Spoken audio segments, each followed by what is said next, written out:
Troisième leçon, la projection orthogonale. Plan de la leçon, mise en situation, disposition des vues, correspondance des vues, méthode de correspondance, étude sur un exemple, puis exercice d'application.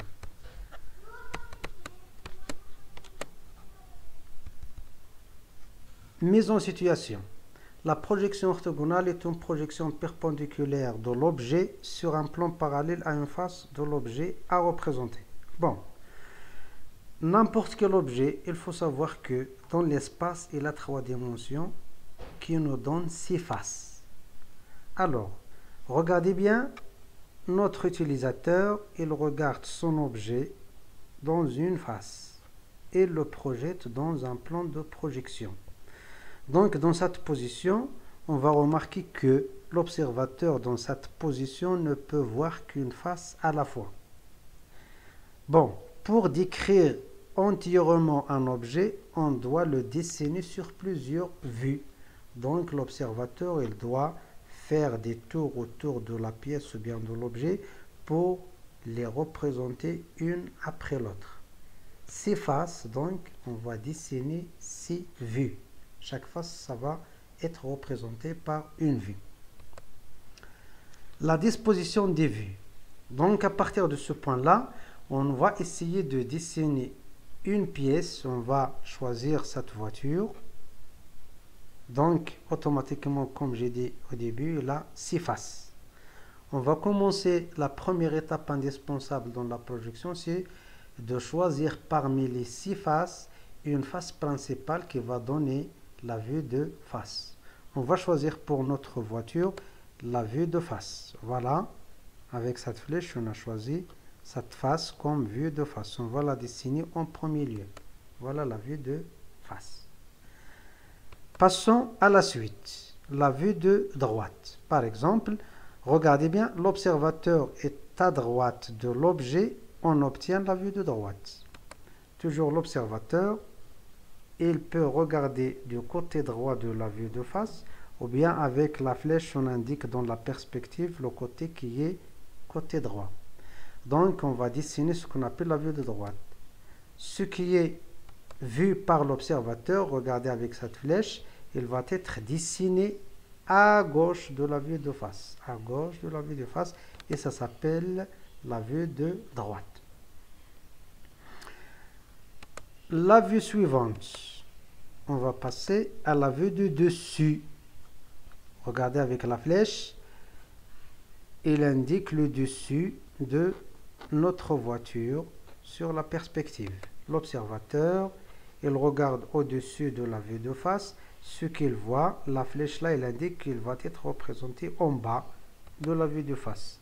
Voilà, ça s'appelle la vue de dessus. Donc la première remarque, c'est que le nom de la vue à dessiner, il prend le nom de la position de l'observateur. L'observateur regarde au-dessus, ça nous donne la vue de dessus. L'observateur regarde du côté droit, il nous donne la vue de droite. Passons à la suite, la vue de face, et on va dessiner les autres vues. Par exemple, la vue de gauche. L'observateur est à gauche de l'objet.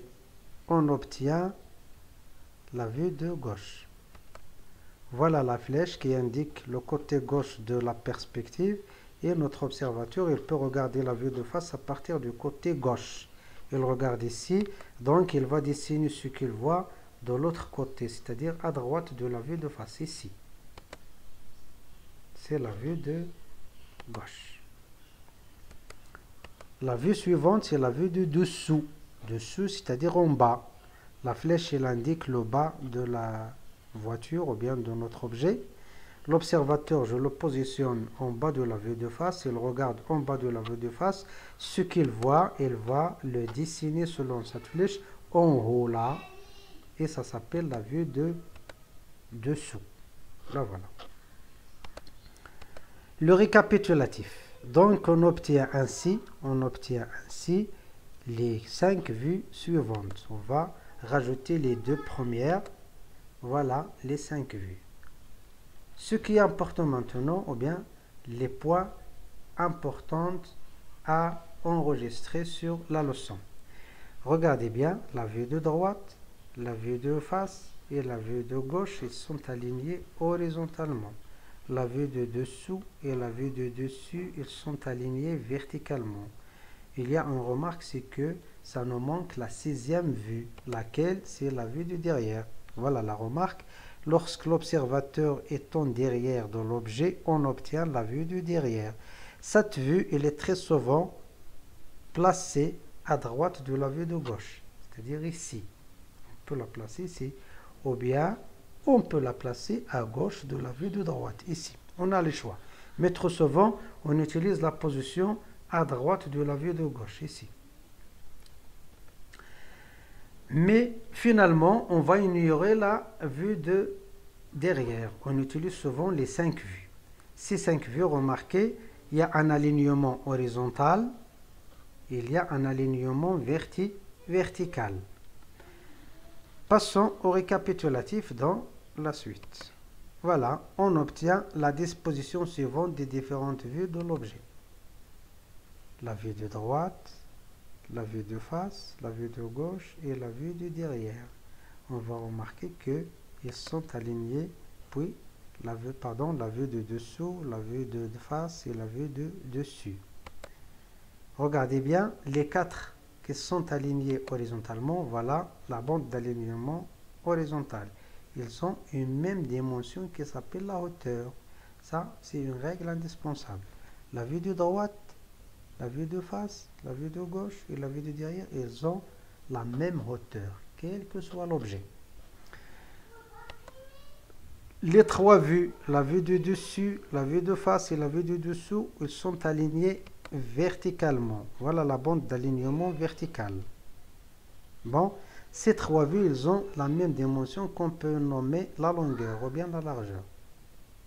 Quel que soit l'objet. Si tu as la largeur de la vue de dessous, c'est la même largeur dans la vue de face. C'est la même largeur dans la vue de dessus. Avant de passer à la suite, on va remarquer aussi un point important, c'est que la vue de droite et la vue de face, ils sont alignés horizontalement et ils sont côte à côte. On dit qu'ils sont adjacentes.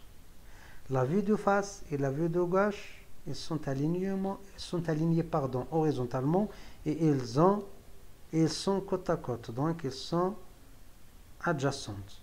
La vue de dessous et la vue de face, ils sont alignés verticalement, ils sont côte à côte, donc adjacentes. La vue de face et la vue de dessus, ils sont alignés verticalement et ils sont côte à côte, une à côté de l'autre, donc ils sont adjacentes. Donc par contre, la vue de droite et la vue de dessus ne sont pas adjacentes. Pourquoi? Parce qu'ils ne sont pas alignés. Ils ne se trouvent pas dans un même alignement. On a 2 alignements, l'alignement horizontal et l'alignement vertical. La vue de dessus et la vue de gauche ne sont pas adjacentes. La vue de gauche et la vue de dessous ne sont pas adjacentes. La vue de dessous et la vue de droite ne sont pas aussi adjacentes. Voilà le récapitulatif de la correspondance des vues. 3 points indispensables. Je lis. La vue de droite, la vue de face, la vue de gauche et la vue de derrière sont alignées toujours horizontalement et en même hauteur. La vue de face, la vue de dessous et la vue de dessus sont alignées verticalement et en même largeur. Je peux nommer là la largeur ou bien je peux le nommer longueur. 2 vues alignées verticalement ou horizontalement et situées côte à côte, c'est-à-dire une à côté de l'autre, sont des vues adjacentes. 2 vues adjacentes. Ces points-là sont indispensables et ça nous aide à dessiner bien sans faute dans la correspondance des vues. La méthode de correspondance pour déduire les vues. On a proposé là une pièce, c'est la pièce qu'on a dessinée déjà dans la leçon de la perspective cavalière. Et elle nous a proposé la vue de face et la vue de dessous en bas. À partir de ces 2 vues, remarquez bien, à partir de 2 vues, il est possible de déduire les autres vues en utilisant les éléments suivants.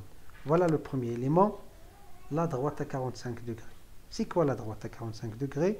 C'est une droite qui se lance à partir du sommet de la vue de face et qui est inclinée de l'angle 45 degrés par rapport à l'horizontale. Si on trace ici une horizontale, l'angle entre l'horizontale et sa droite, c'est 45 degrés. Les autres éléments indispensables dans la méthode, les lignes de rappel horizontales. À partir de la vue de face, par exemple, dans notre cas, on va constater toutes les lignes horizontales. On dessine des lignes de rappel vers la position où on va déduire la vue suivante.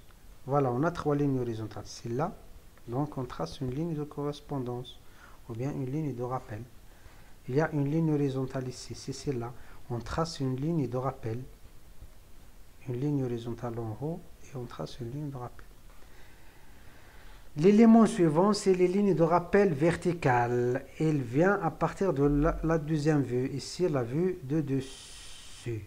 On a 2 lignes horizontales. Il va nous donner des lignes jusqu'à la droite à 45. Le rôle de la droite à 45, c'est qu'il va les renvoyer vers la position de la vue à déduire. Voilà les lignes de rappel horizontales. On va remarquer que ces lignes de rappel qui viennent à travers la droite à 45 et ceux qui viennent de la vue de face et se croisent. Ces points de croisement, on va les joindre avec un continu fort, un trait continu fort pour déduire le contour de la vue déduite qui est la vue de droite. Remarquez bien cette ligne de rappel là, il va représenter cet épaulement. Lorsqu'on regarde de côté droit, on va la voir. Donc, il sera dessiné, représenté par un trait continu fort. Voilà, on a déduit ce qu'on appelle la vue de droite. Mise au propre, c'est-à-dire élimination de tous les éléments utilisés pour déduire la vue. On a éliminé la droite à 45 et les lignes de rappel. Je peux utiliser la même méthode. On a déjà, voilà les vues qui sont dans les vues de face. En bas, la vue de dessus. Et celle déduite précédemment, la vue de droite. Je peux utiliser la même méthode, la droite à 45 là, pour déduire la vue qui sera dessinée ici. C'est la vue de gauche. Lorsqu'on regarde à gauche, on dessine à droite. Voilà, on va la faire rapidement. Voilà la droite à 45 degrés. Voilà les lignes de rappel qui viennent de la vue de dessus jusqu'à la droite 45. Elle change la direction vers la position. Et les lignes de rappel qui viennent de la vue de droite. Leur intersection, elle nous donne le contour de la vue de gauche. Ça nous reste là une ligne de rappel au milieu de cet épaulement. Cette fois-ci, lorsqu'on regarde de côté gauche, cette face, il nous interdit de voir cet épaulement. Donc, on va la représenter avec un trait interrompu fin. Lorsqu'on regarde de côté droit, il est vu, donc on l'a représenté là par un trait continu fort. Voilà notre vue de gauche. Voilà les vues déduites et les vues qui sont données. On a au total 4. Mise au propre, élimination de tous les traits et la droite à 45. Et voilà les noms des vues. La vue de face, en bas la vue de dessus, à droite la vue de gauche et à gauche la vue de droite. Voilà, en passant à la suite, étude sur un exemple. On va commencer par l'exemple numéro 1. Je lis, compléter la vue de face de la pile plate que tout le monde connaît, par la représentation du corps défini sur la vue de dessus et la vue de gauche qui sont adjacentes à la vue de face. On va essayer de déterminer cette fois-ci. Il nous a donné la vue de gauche, la voilà, la vue de dessus, et il nous a donné la vue de face au milieu entre les deux incomplète. Il a déjà représenté les bornes de cette pile plate, les voilà, ça nous manque le corps. Voilà la méthode. Les étapes à suivre, elles sont représentées petit a, petit b, petit c, petit d. Petit a, tracer les lignes de rappel verticales entre la vue de dessus et la vue de face qui délimitent le corps. Les voilà, ces lignes de rappel. Petit b, tracer les lignes de rappel entre la vue de gauche et la vue de face qui délimitent le corps. Les voilà les lignes de rappel. Remarquez bien la troisième étape, les 4 lignes, ils se croisent en 4 points. Je les nommé 1, 2, 3, 4. Les 4 lignes se croisent en 4 points. 1, 2, 3, 4. Voilà les points 1, 2, 3, 4. Dernière étape, D. Joindre les points d'intersection des lignes de rappel par des traits continus forts afin d'obtenir le contour du corps de la pile sur la vue de face. On va faire le traçage du contour, le voilà, de la vue de face. Toujours la méthode ou bien étude sur un exemple. Exemple numéro 2. Toujours notre pile plate, mais cette fois-ci j'ai donné la vue de face et la vue du dessus. On va déduire la vue qui se trouve à gauche de la vue de face et la vue de droite. Voilà déjà la ligne qui s'appelle la droite à 45 degrés par rapport à l'horizontale. On va voir la méthode. La méthode, c'est toujours 4 étapes. Petit a, petit b, petit c et petit d. Voilà. Petit a, j'ai ajouté là report de la hauteur du corps. Report, c'est-à-dire on va reporter la hauteur de la vue de face vers la vue de droite. En traçant les lignes de rappel horizontales entre la vue de face et la vue de droite qui délimitent le corps. Voilà, on va les tracer. Petit b, la deuxième étape, report de l'épaisseur. Cette dimension-là, j'ai la appelée l'épaisseur. En traçant les lignes de rappel verticales entre la vue de dessus et la vue de droite.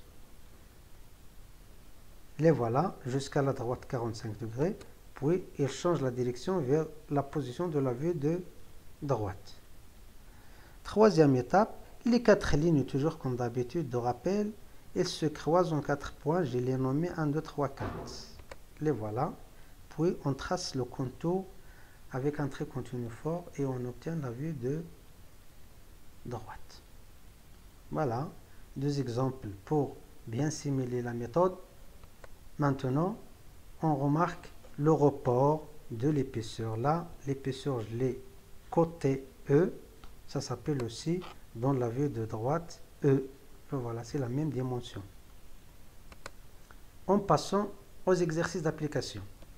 Voilà pour le premier exercice. Exercice numéro 1, la disposition des vues. La question de déterminer le nom de chaque vue.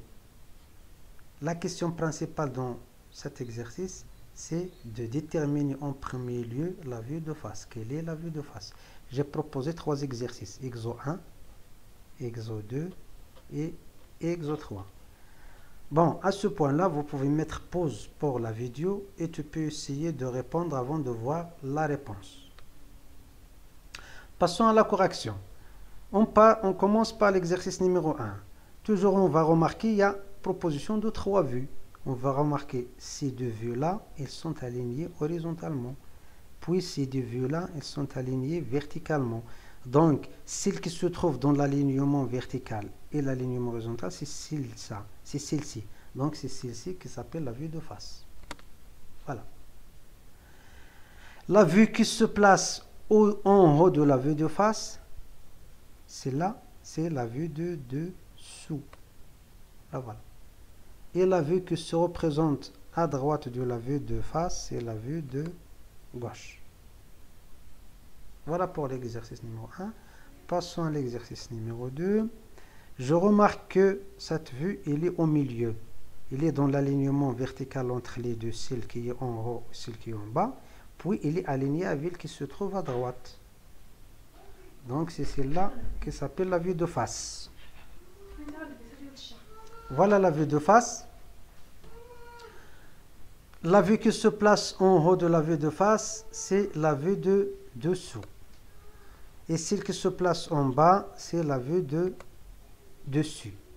Puis celle qui se place à droite, c'est la vue de gauche. Exercice numéro 3, la même chose. On va remarquer celle-ci se trouve dans l'alignement horizontal. Elle est alignée avec celle-là. Et elle est alignée avec celle-là verticalement. Donc c'est la vue de face. Voilà la vue de face. Puis en bas, c'est la vue de dessus. Et celle qui se place à droite, c'est la vue de gauche. Voilà le deuxième exercice, la correspondance des vues. Je lis la question. On demande, en utilisant les lignes de rappel, trouver la vue de gauche adjacente à la vue de face F, puis cocher la case située sous la vue choisie. J'explique bien la question. Il nous a proposé la vue de face d'une ampoule. Voilà. Avec son symbole F, c'est-à-dire la face. Il nous a donné à droite de la vue de face 3 vues. Laquelle parmi les 3 qui est vraiment la vue de gauche?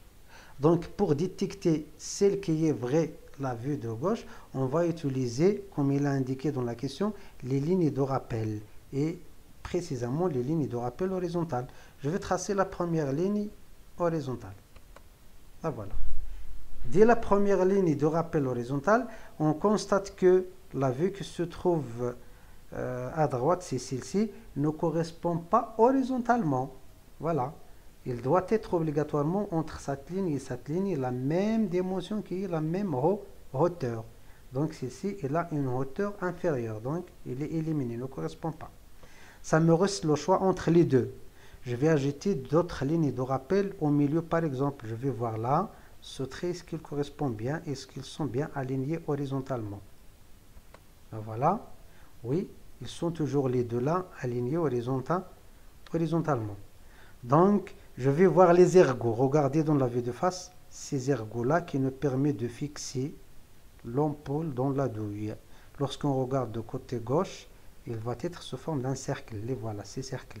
Je vais tracer une ligne d'alignement horizontal et je vais voir celle qui est bien alignée et celle qui n'est pas alignée horizontalement pour différencier entre les deux, pour savoir laquelle qui est vraiment la vue de gauche. Voilà, j'ai dessiné la ligne de rappel horizontal. Il passe là en haut de les ergots sur la vue de face, mais s'il ne passe pas en haut, il passe en bas. Donc celle-ci ne correspond pas horizontalement. Par contre, celle-ci, elle passe en haut, donc il correspond. C'est celle-là qui est la vue de gauche. C'est bien compris? Voilà, on va ajouter la deuxième étape, c'est on va cocher la case qui se trouve en bas de notre vue qui est la vue de gauche. Voilà, correspond horizontalement et on a dû ajouter une croix. Voilà pour le deuxième exercice d'application et c'est la fin de la leçon.